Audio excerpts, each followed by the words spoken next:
Introduction of programming. ठीक है, देखते हैं पहला टॉपिक है basic model of computation. Basic model क्या होता है कंप्यूटेशंस की।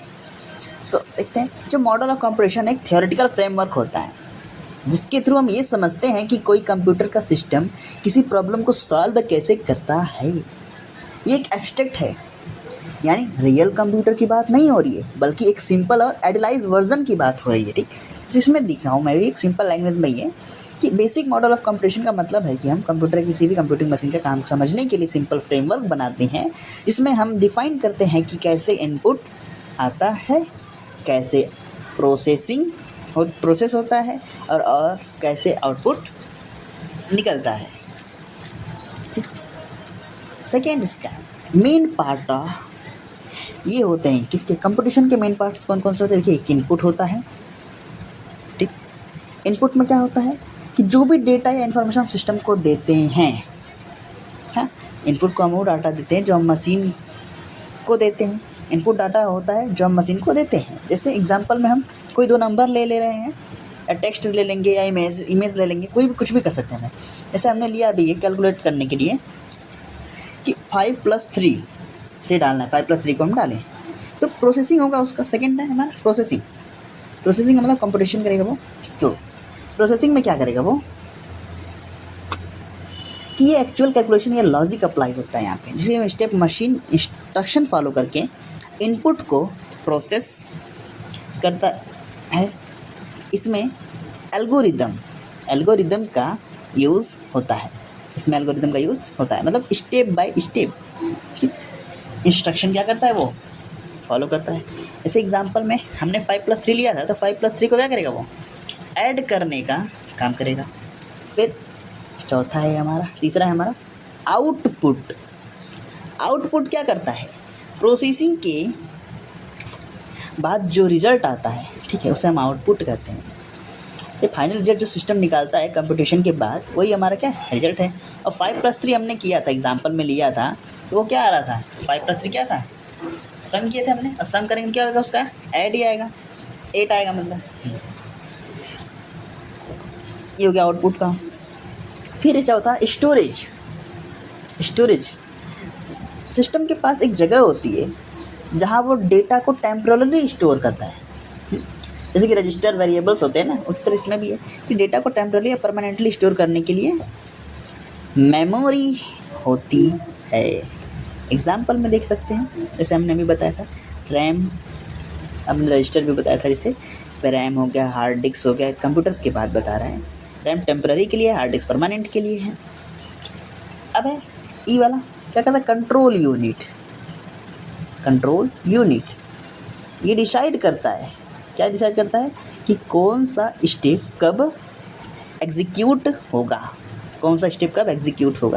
जैसे ट्रैफिक पुलिस सिग्नल को कंट्रोल करता है, वैसे ही सीपीयू का कंट्रोल यूनिट इंस्ट्रक्शन का फ्लो कंट्रोल करता है। ठीक, अब फ्लो चार्ट समझने का सबसे इजी तरीका था, इसी तरीका देखिए, इनपुट, प्रोसेस एंड आउटपुट। फिर एक्स्ट्रा में स्टोरेज और कंट्रोल यूनिट जो कि हैं होते हैं, ये सब भी प्रोसेस में मैनेज करते हैं। ठीक है। अब देखिए हमने एक एग्जांपल लिया चार्ट से, जैसे इनपुट, फिर प्रोसेसिंग होगा, स्टोरेज में करना है, कंट्रोल कैसे होगा, फिर क्या करेगा उसके बाद आउटपुट निकलेगा भाई। ठीक है, ये हो गया हमारा डायग्राम, देख सकते हैं, इसके थ्रू इजीली समझ जाएंगे आप कैसे काम करता है फ्रेमवर्क। अब नेक्स्ट टॉपिक एल्गोरिदम। आइए देखते हैं हम एल्गोरिदम क्या होता है। एल्गोरिदम का मतलब होता है कि स्टेप बाय स्टेप प्रोसेस या इंस्ट्रक्शन होगा ना फॉलो करना। ठीक है, जैसे आप कुकिंग रेसिपी फॉलो करते हैं, वैसे ही एल्गोरिदम एक सेट ऑफ इंस्ट्रक्शन होता है जो हमें बताता है कि काम कैसे करना है। ये हमें कौन बताता है, एल्गोरिदम के थ्रू हमें मालूम पड़ता है कि एल्गोरिदम एक स्टेप बताता है ना, कि कोई भी काम करना है तो उसको स्टेप वाइज करने के लिए होता है। तो कंप्यूटर प्रोग्राम में एल्गोरिदम एक ब्लूप्रिंट की तरह काम करता है। ठीक है, ब्लूप्रिंट की तरह होता ही है वो। जो हमें बताता है, क्या बताता है कि काम कैसे होगा। ठीक, फीचर्स देखते हैं एल्गोरिदम के, फीचर्स देख लेते हैं। स्टेप 1 बोलता है स्टेप बाय स्टेप, मतलब हर काम को हमें क्या करना चाहिए, हर काम को छोटे छोटे स्टेप में लिखना होता है। दूसरा है डिफाइन, पहला बोला स्टेप बाय स्टेप कि हर काम को छोटे से छोटे स्टेप में लिखना होता है। दूसरा बोलता है डिफाइनेट, हर स्टेप का मीनिंग क्लियर होना चाहिए। ठीक, कोई कन्फ्यूज़न ना हो। डिफाइन मतलब क्या होता है, हर स्टेप का मीनिंग क्या होगा, क्लियर होना चाहिए, कोई कन्फ्यूजन नहीं हो। इनपुट में बोलता है कि एल्गोरिदम के पास 0 या ज़्यादा इनपुट हो सकता है, 0 भी हो सकता है या उससे 0 या उससे ज़्यादा भी हो सकता था। ठीक, और भी कुछ पॉइंट्स है, देखिए क्या होता है आउटपुट। ठीक है, आउटपुट क्या बताता है, देखिए कि एल्गोरिदम एक ज़्यादा आउटपुट देता है।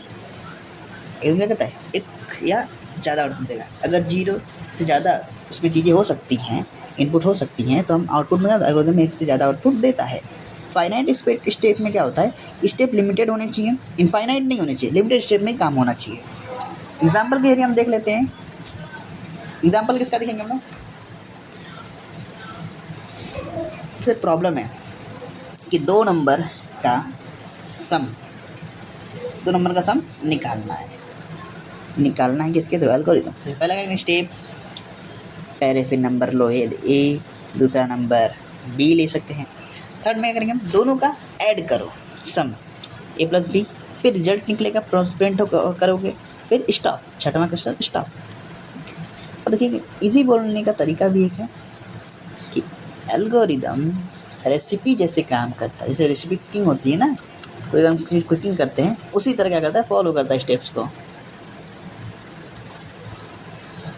वही चीज़ें बता रहा है कि रेसिपी जैसे कुकिंग में होता है, अगर रेसिपी फॉलो करोगे तो डिश बन जाएगी, वैसे एल्गोरिदम फॉलो करोगे तो प्रॉब्लम सॉल्व हो जाएगी।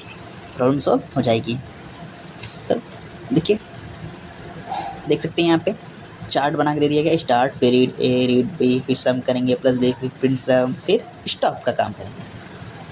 अब आता है हमारा फ्लो चार्ट, कि फ्लो चार्ट क्या होता है।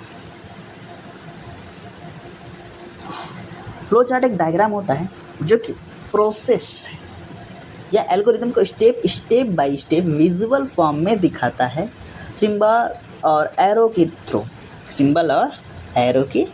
थ्रू दिखाता है हमें। ये ग्राफिकल रिप्रेजेंटेशन होता है जिसमें सिंबल यूज़ करके बताया जाता है कि काम कैसे हो रहा है।